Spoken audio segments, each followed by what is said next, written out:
কোনটো অনুপাত একোটা সমানুপাত হ'ব সমানুপাত হ'বলৈ হ'লে কি হ'ব এটা ফৰ্মুলাত দি দিম মই কিন্তু এই নম্বৰত কি দি আছে 12:21 আৰু 32:56 তো তোমালোকে অলপ ভালদৰে ধ্যান দিয়া মই একদম ইজি সহকাৰে বুজাই দিম মানে সহজ পদ্ধতিত বুজাই দিম ইয়াৰে এটা সূত্ৰ আছে সূত্ৰটো মই লিখি দি আছোঁ চাইডত ইয়াত লিখা আছে যদি A:B হয় ইয়াত আমি এনেকৈ লিখিব পাৰিম যে A/B এইটো আমি এনেকৈ লিখিব পাৰিম তেন্তে যদি তোমাৰ মানে সলিউশ্যন লিখিবা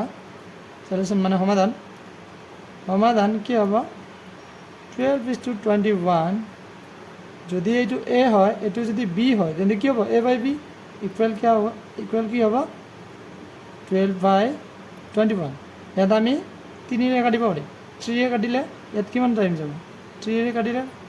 4 বাৰ যাব ইয়াত যদি মই 3ৰে কাটো ইয়াত যাব 7 বাৰ ইয়াতে ইকুৱেল কি হৈ গ'ল 4/7 পাই গ'লোঁ আৰু নেক্সট পাৰ্টটো কি আছে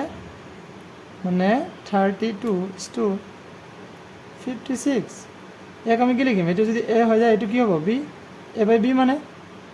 A/B হৈ যাব তেতিয়া কি হ'ব 32/56 ইয়াত যদি মই কাটো ইয়াত চোৱা তোমালোকে যদি কাটিব যোৱা ইয়াত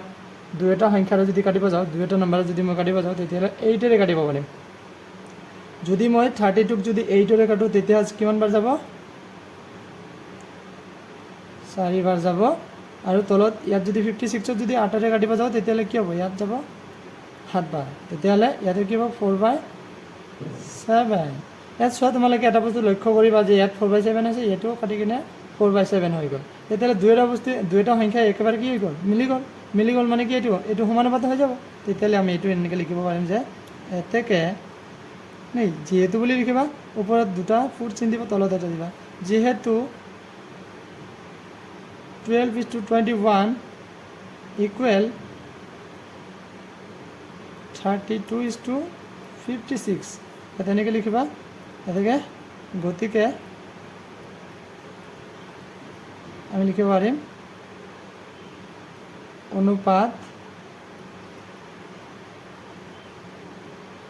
অনুপাতটো এটা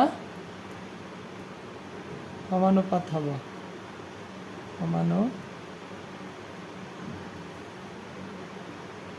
হ'ব ডিয়াৰ ষ্টুডেণ্টছ আশা কৰোঁ তোমালোকে বুজি পাইছা